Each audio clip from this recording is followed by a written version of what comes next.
Pero bago po mangyari ang mga ganyang klaseng usapan, ulitin lang po natin ha mga kababayan, baka naman pwede mag-subscribe na po kayo kasi sa mga nanonood, 52% hindi nakasubscribe.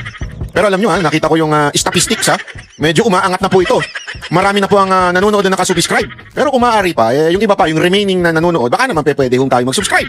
Okay, okay, ito na nga, pag-usapan na po natin.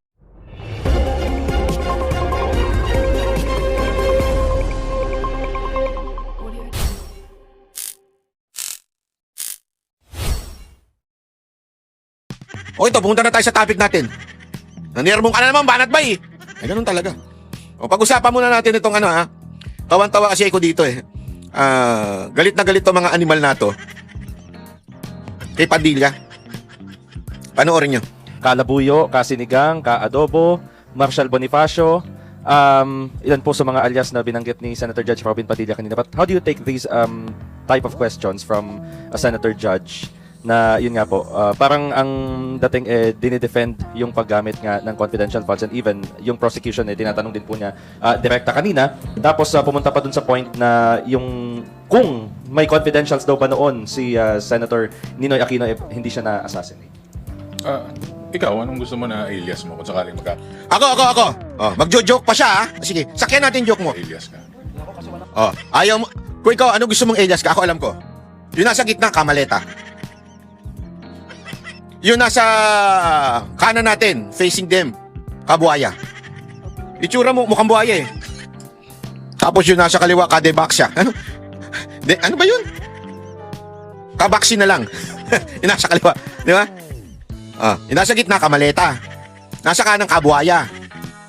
Yung babae, denvaksya. O kabaksin. Gusto nyo sakyan, di ba? Nagjo-joke kayo, di ba? Kakatawa. Yan ang bagay sa inyo.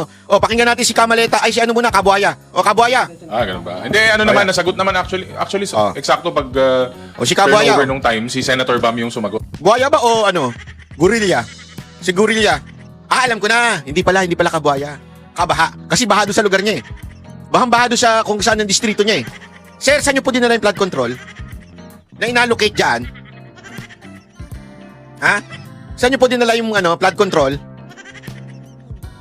Ako nagtatanong lang ako ha, para nagtatanong lang. Saan nyo po dinala yung flood control dyan? Kabaha. Kabaha, pasok. Sinabi niya na, yes, may alias po si Ninoy, pero wala po siyang confidential funds. And klaro naman. Sinakyan pa, alam mo yun, may tanga na nga, sinakyan pa yung tanga. Talagang walang confidential funds siya nun. Paano siya magkaka-confidential funds? Hindi nga official siya nun. Alam mo, matindi ito ha. Bakit? Naalala niyo yung kwento doon sa yung sa Sabong? Yung isang tanga doon, nagdala ng bibe. Yung bibe! Yung bibe. Nagdala siya ng bibe doon sa Sabong. Ipanlalaban niya yung bibe doon sa Texas. Ano sa tingin niyo mangyayari? Ito mas tanga. Yung nagdala ng bibe, tanga na. Ang mas tanga, yung pumusta doon sa bibe. Ano nangyari? Naging balot. Parang ito, tanga na nga yung sagot ni Bam Aquino dahil wala naman talaga confidential ang isang private citizen. Sabi niya, wala naman confidential funds si Ninoy. Natural, hindi ka private citizen ka, saan ka kukuha ng confidential funds? Sinakyan pa nito. Anong tawag mo dito? Kung tanga si Bam Aquino, anong tawag mo dito? Ito talaga si Kabaha. Siguro yun, no? Hindi ka naman po babansagan na bayani o hero kung gagamitin mo sa hindi maganda at maayos na paraan ng confidential funds. So kahit ito kasi ang problema dito. Hinuhusgahan na kagad nila ang mga nabigyan ng confidential funds o yung mga masasabi nating spies, yung mga nabigyan ng reward, sinasabi kagad nila masama. Yun ang problema eh. Ina-assume kagad nilang masama without even giving evidence o proving na merong masamang ginawa at binulsa. Yun ang problema eh. Banat ba, sino ba ang makakasagot kung tama ang paggamit ng confidential funds? Aba, yung mismong nag-handle ng confidential funds, si Kernel La Chica. Yan ang problema. Takot kasi sila kay Kernel La Chica. Mamaya, papaliwanag ko sa inyo bakit sila takot kay Kernel La Chica. Takot na takot sila eh. pondo naman po ng gobyerno. Hindi ko po alam kung meron ng confidential funds nung mga panahon na yon. Pero I doubt if papayag itong mga tunay na bayani at mga bayani para gamitin yun. Then yung... yan yung problema eh. Ina-assume nila na hindi bayani yung mga nakatanggap ng... paano informant yun? Because of those informant, may naligtas na buhay. Not just the Vice President. Paano natin malalaman na hindi sila bayani? Paano natin malalaman kung bayani sila? You are afraid of La Chica. Yun ang Pero totoo. ano na ulit yung Haji, yung parang follow-up niya. Ayun nga po, kung yung mga ganitong types of questions nga po, from a senator judge, yun nga, anong ano niyo doon? Anong take niyo doon sa mga ganong klase ng tanong? Considering na parang dinedefend nga po yung use of confidential funds. Hindi, nasagot din po yan ni Attorney May, no? Na wala pong problema sa aliases or dun sa confidential funds. Basta, nagagamit po ng tama, nasusunod po yung proseso, complete staff work, liquidation. Eh kung sa umpisa pa lang, pag-request mo hanggang sa financial plan, hanggang sa liquidation, sablay ka na, may problema na talaga. Malaking question mark na. Kaya po sila na-flag. Kaya po tayo nandito ngayon sa impeachment. So siguro yung pagtatanong nila ng ganun, baka gusto nila ng fun facts o history lesson o meron silang gustong tumbukin sa kanilang mga pagtatanong or they're preaching to acquire, siguro po okay lang yun at total nasasagot naman po at nabibigyan naman po ng kalinawan. Kasi madalas po prosecution po ang tinatanong ng ating senator judge. Nasasagot naman po ng maayos, so wala naman po akong pag-aalala sa part po ng prosecutors. Ako may tanong. Ano bang ibig sabihin nun, hinahalin tulad nila ang pangalawang pangulo sa isang bayani? Grabing tanong yun, ang tanga. Hinahalin tulad daw ba nila si BP Sara Duterte's bayani? Bakit si BP Sara Duterte bang may alias? Tangin ng analogy. Tigil na lang kaya ako sa pagbablog para tumigil ako sa pagmumura. Nabibwisit na kasi ko sa mga ganitong tanga. Ang analogy, si Ninoy na tinatawag ninyong bayani ay may alias. Si BP Sara Duterte ba may alias? Para sabihin mo itinutulad kay Ninoy na may alias? What the? I don't believe this shit. Sorry Yung ba? Or balikan natin, ulitin natin. Ang confidential funds ay ginagamit para proteksyonan ang sambayan ng Pilipino against terrorism, Oh, paano mo nasabing hindi? Yun sa OVP. drugs, kidnapping, at iba pang karumal-dumal na krimen. Oh. Hindi siya ginagamit para proteksyonan ng isang mataas na opisyal. Iba ang pondo para dyan.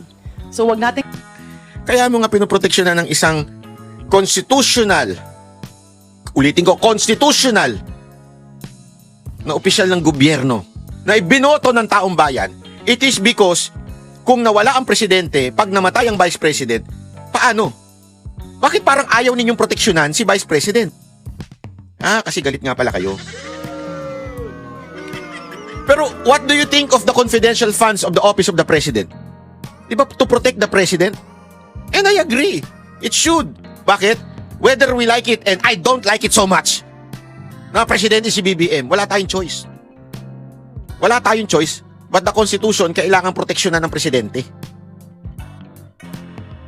Ang problema sa inyo, double standard kayo Bakit hindi nyo sabihin yan sa confidential fund ni presidente?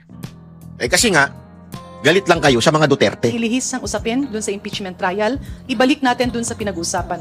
Walang problemang gumamit ng alias because we would like to protect the personalities involved. Pero tila dito, bakit mo gagawa ng isa, medyo mga bastos pa yung mga pangalan.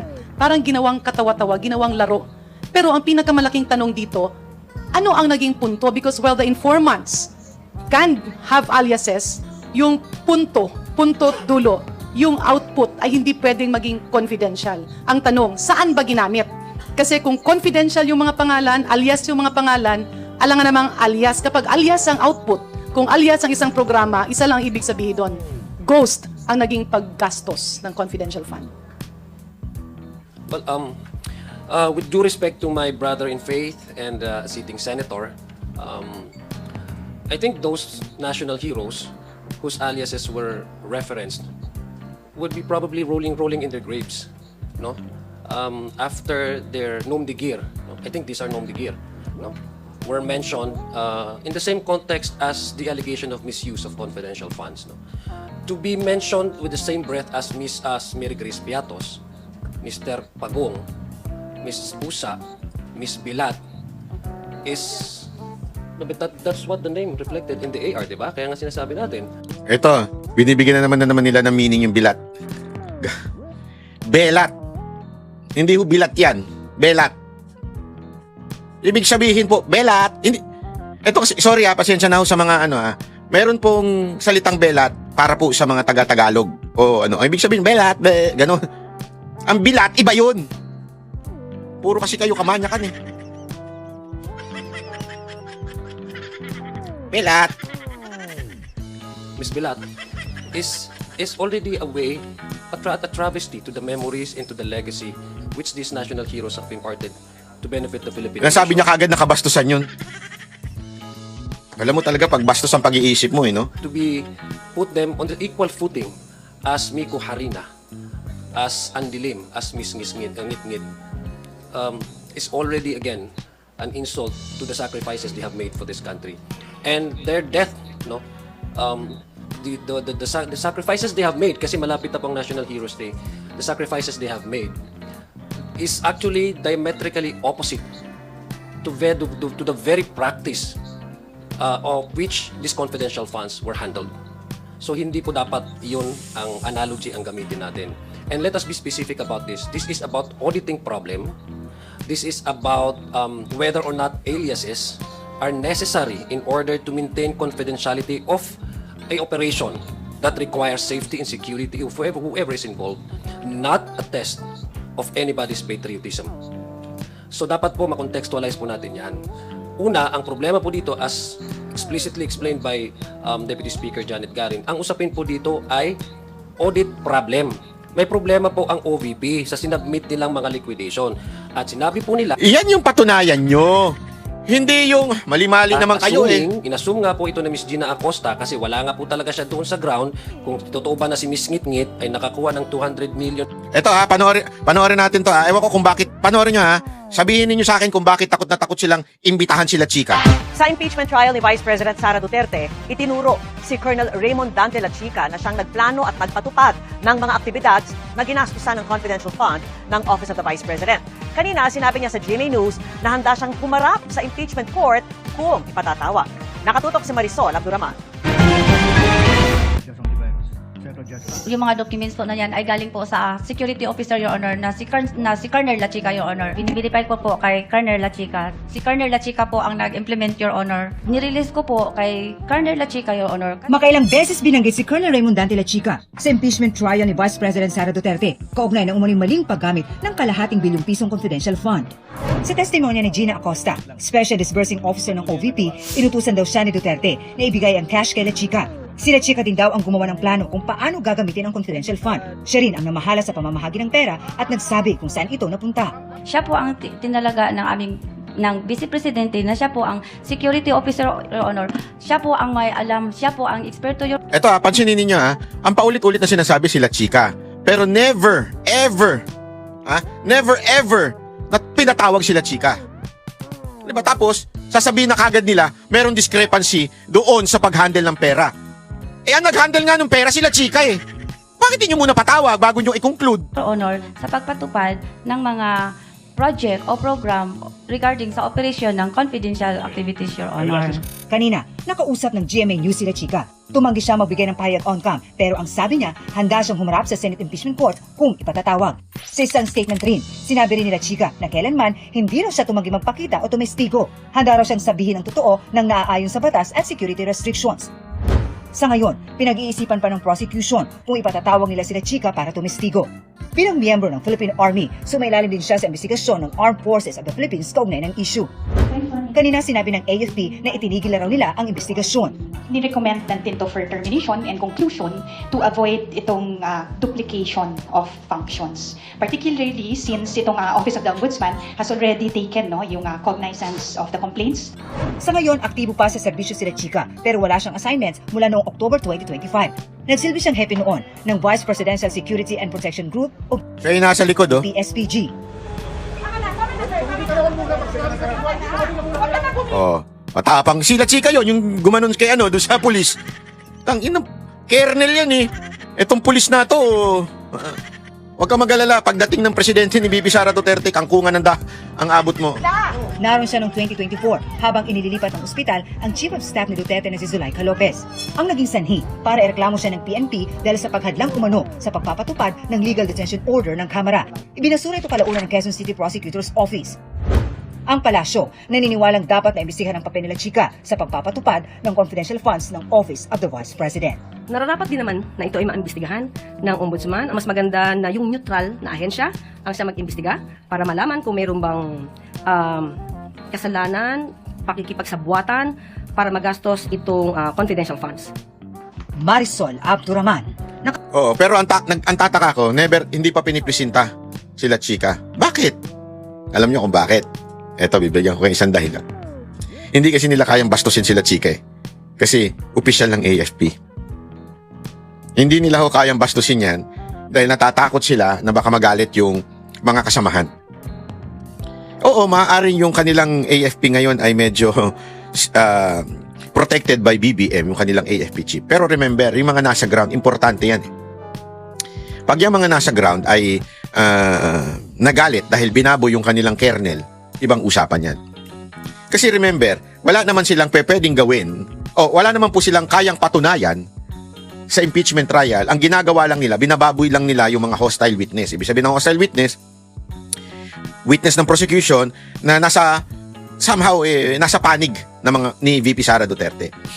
Mga empleyado niya, katulad ni Gina Acosta, tsaka yung isa pa. Tapos, etong sila Chika, remember, ito ang naging head ng BP SPG. Di ba? So, hostile witness ito at sigurado kung yan ay isang ordinaryong empleyado lang ng gobyerno, bababuyin yan. Hindi lang ng prosecution, pati ng mga senador. Remember, senador ang mga nagpaulit-ulit ng tawag ng stupid, tanga-tangahan. Sila ang nagano yan. Pero sila Chika, kaya nilang sabihan ng tanga-tanga mo? O stupid ka? Hindi. At the same time, lalabas pa ang katotohanan na gamit ng tama ang confidential funds. Kasi how can you say na hindi nagamit ng tama ang confidential funds kung ikaw ay hindi mo mismo narinig, hindi mo mismo natanong doon sa nag-execute ng confidential funds? Di ba? How can you conclude? Wala pa nga. Tawagin nyo muna. Bakit hindi nyo matawag? Dahil lalabas ang katotohanan, takot kayo. Tawagin nyo sila Chika. Kaya nga ako, open pa rin yung invitation ko eh. Colonel La Chika, baka naman pwede kita ma-interview. O yung mga kababayan natin dyan banatbyofficial@gmail.com. Yan po yung ating email. Kung sakaling kakilala nyo si Colonel La Chika, nais ko siyang ma-interview. Para ayaw nila ipalabas yung katotohanan eh. Ako na lang maglalabas ng katotohanan.